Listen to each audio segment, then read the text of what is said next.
اعوذ باللہ من الشیطان الرجیم، بسم اللہ الرحمن الرحیم۔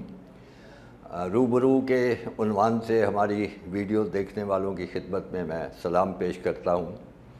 آج ہم جس معاملے پر گفتگو کرنے جا رہے ہیں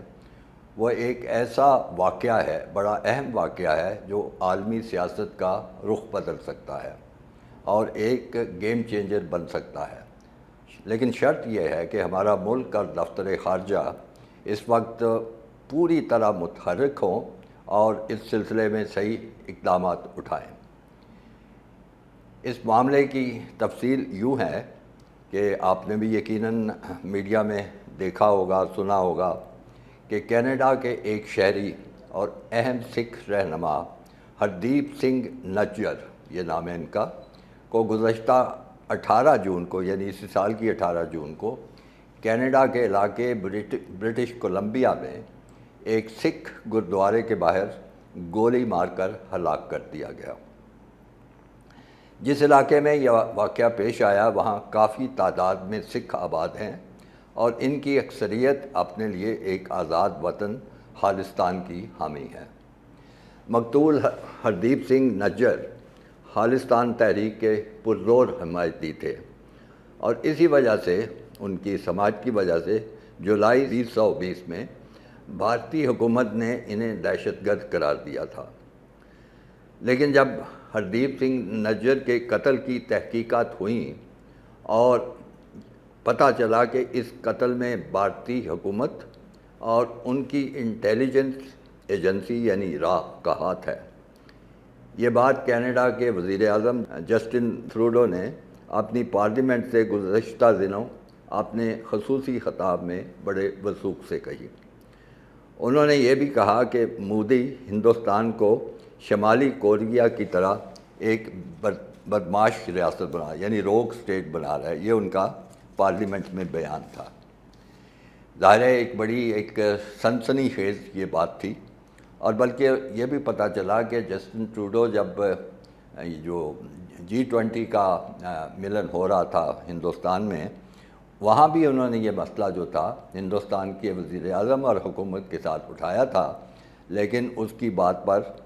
قطعاً کوئی توجہ نہیں دی گئی۔ جب انہوں نے یہ بات کی وزیر اعظم ٹروڈو نے، تو پارلیمنٹ میں انہوں نے یہ کہا کہ ہم اپنے ایک شہری کا قتل جو ہے وہ برداشت نہیں کر سکتے، تو مجرموں کو کٹہرے میں لایا جائے گا اور ہندوستان کو اس کا جواب دینا پڑے گا۔ تو ہندوستان نے جس طرح ان کی ہٹ درمی اور جس طرح ان کا تکبر ہے، انہوں نے اس کا جواب یہ دیا کہ انہوں نے کینیڈا کے جو ڈپلومیٹ تھے، سفارتکار تھے ایک سینئر دلی میں، ان کو ملک بدر کر دیا اور حکم دیا کہ 5 دن کے اندر اندر وہ دلی کو چھوڑ دیں۔ یہ ان کا جواب تھا۔ لیکن یہ بات جو ہے وہ اتنی سنسنی خیز ہے کہ ایک ایسی حکومت جو سب سے بڑی جمہوریت ہونے کا دعویٰ کرتی ہے اور بڑے بڑے اصولوں کا پرچار کرتی ہے، وہ اس قسم کی حرکت کرے کہ محض ایک سیاسی معاملے پر وہ ایک ایسے بندے کو مروا دے جو ان کے ملک کا بھی نہیں ہے، تو اس کی یعنی جسارت کی میرا خیال ہے حد ہی ہو جاتی ہے۔ تو ظاہر ہے اس کا جو رد عمل ہوا وہ بڑا خوفناک رد عمل ہے، اور بلکہ ناقابل یقین سا رد عمل ہوا ہے۔ اس کا توقع بھی نہیں تھی، کیونکہ آپ جانتے ہوں گے کہ ہندوستان کے حجم کی وجہ سے، اس کی آبادی کی وجہ سے،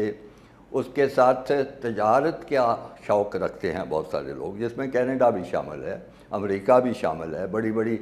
امریکن کمپنیاں جو ہیں وہ ہندوستان کے شہریوں کو بڑی مراعات دیتی ہیں، ان کے بڑی کارپوریشن جو ہیں وہاں بھی ہندوستان کے جو شہری ہیں وہ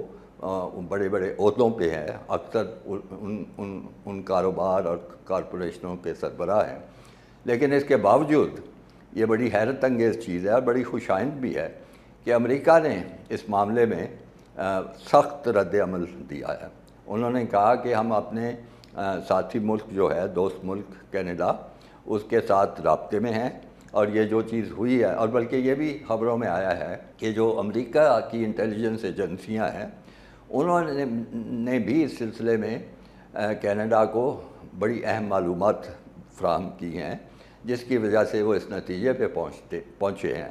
کہ بھارت کا اس قتل میں ہاتھ ہے۔ تو انہوں نے بڑا سخت رد عمل امریکہ میں دیا ہے، جس کی وجہ سے باقی دوسرے ملک جو ہیں وہ بھی اسی لائن پہ چلنے کو مجبور ہیں، جس میں آسٹریلیا کی مثال دی جا سکتی ہے، اور مغربی ممالک جو ہیں وہ بھی اسی طرح کی بات چیت کر رہے ہیں۔ یہ میرے خیال میں یہ پہلی دفعہ اس قسم کا معاملہ ہوا ہے، ورنہ ہندوستان کی اتنی بڑی بڑی زیادتیاں جو ہیں وہ جیسے انگریزی کا محاورہ ہے کہ وہ قالین کے نیچے ساری دبا دی جاتی ہیں، چھپا دی جاتی ہیں۔ تو یہ جو رد عمل آیا ہے وہ ایک ایسا رد عمل ہے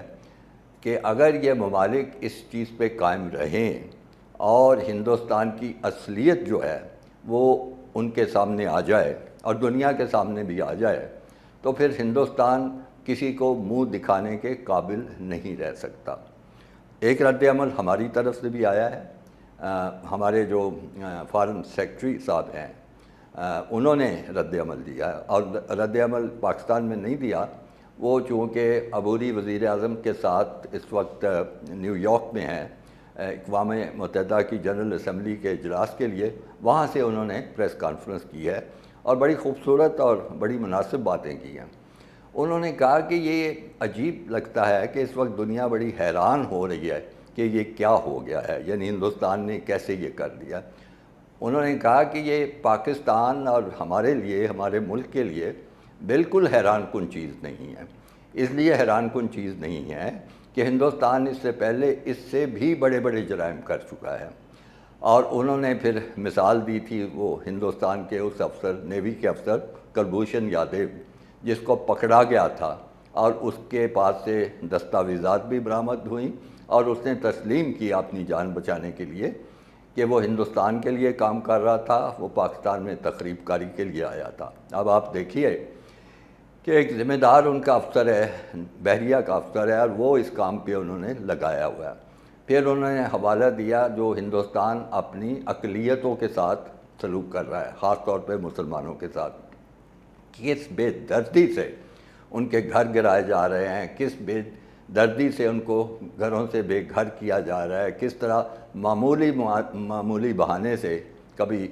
گائے کے مسئلے پہ، کبھی کسی اور پہ مسئلے پہ ان کی جان لی جاتی ہے۔ نہ ان کی جان محفوظ ہے، نہ ان کا مال محفوظ ہے، نہ ان کے گھر محفوظ ہے، نہ ان کی عزتیں محفوظ ہیں۔ سب سے یعنی افسوسناک بات یہ ہے۔ پھر اس کی بات کی کہ ان کا یہ سلوک جو ہے وہ آپ دیکھ لیں۔ پھر تیسری بات بھی بڑی خوبصورت انہوں نے کی، ہمارے فارن سیکرٹری صاحب نے، سیکرٹری خارجہ نے، کہ مقبوضہ کشمیر جو ہے، یعنی وہ کشمیر جو ہندوستان کے قبضے میں ہے، آپ وہاں کے حالات دیکھ لیں، کس طرح انسانی حقوق کی پامالی، بے دردی سے پامالی کی جا رہی ہے۔ روز کوئی نہ کوئی واقعہ پیش آتا ہے، روز کوئی نہ کوئی مارا جاتا ہے وہاں پہ، کسی کو آواز اٹھانے کی اجازت نہیں ہے، ان کو اپنی بنیادی جو حقوق ہیں وہ میسر نہیں ہیں، وہ عام زندگی۔ اور ویسے تو پورے کا پورا جو مقبوضہ کشمیر ہے وہ ایک جیل خانہ ہے۔ اگر پاکستانی تو بیچارے وہاں جا نہیں سکتے، لیکن جن لوگوں کو وہاں جانے کا اتفاق ہوا ہے وہ اس چیز کی توثیق کریں گے کہ وہاں پہ ایک قدم قدم پہ فوج موجود ہے، ہر جگہ پہ تلاشیاں ہوتی ہیں، سواری میں جاتے ہوئے اترنا پڑتا ہے، ہر ایک کو ہاتھ اٹھا کے گزرنا پڑتا ہے، یعنی اتنی تذلیل کے معاملات وہاں پہ ہو رہے ہیں۔ اور یہ سب کچھ دنیا کو پتہ ہے، دنیا دیکھتی ہے، لیکن اس کے باوجود کسی کے کوئی ٹس سے مس نہیں ہوتا۔ یہ پہلی دفعہ یہ واقعہ پیش اب سکھوں کے ساتھ آیا ہے، اور انہوں نے دیکھیں کس دیدہ دلیری کے ساتھ اس بندے کو، اس مہرے کو جو ان کے راستے میں رکاوٹ تھا، اس کو راستے سے ہٹا دیا ہے، اور بجائے شرمسار ہونے کے، بجائے اس پہ ان کو پچھتاوا ہونے کے، انہوں نے الٹا یہ کیا ہے کہ اہلکار کو نکال دیا ہے، کینیڈین اہلکار کو نکال دیا۔ میں سمجھتا ہوں کہ پاکستان کی طرف سے جو بیان آیا ہے وہ تو درست ہے، ایسے ہی ہونا چاہیے، لیکن یہاں پہ ہمیں اکتفا نہیں کرنا چاہیے۔ ہماری جو تمام ملکوں میں سفارت خانے ہیں ان کو اس کو پورا ایک مہم بنانی چاہیے۔ اب یہ موقع ہے، دنیا ہماری بات سننے کو تیار ہوگی، ان کو بتایا جا سکتا ہے کہ ہوش کرو، عقل کے ناخن لو، کس ملک کی شان میں قصیدے آپ پڑھتے ہو، کس ملک کی جمہوریت کی اور اس کی اصول پسندی کی تعریفیں کرتے ہو، اس کا اصلی چہرہ جو ہے، جو کہ اب دنیا کے سامنے آ رہا ہے، انتہائی بھیانک ہے، انتہائی ڈراؤنا ہے اور انتہائی مکروہ ہے۔ اگر اس پیغام کو ہمارے سفارتکار پوری دنیا میں مؤثر طریقے سے دے سکیں تو پھر امید کی جا سکتی ہے کہ تصویر بدل جائے گی، سیاست کا رخ بھی بدل جائے گا، اور ہندوستان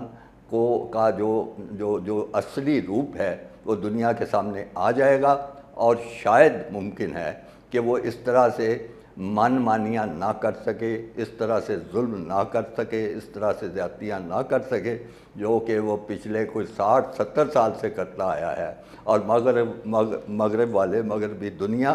پھر بھی ان کی شان میں قصیدے پڑھتی ہے۔ آئیے سب مل کے دعا کریں کہ ایسے ہی ہو جائے۔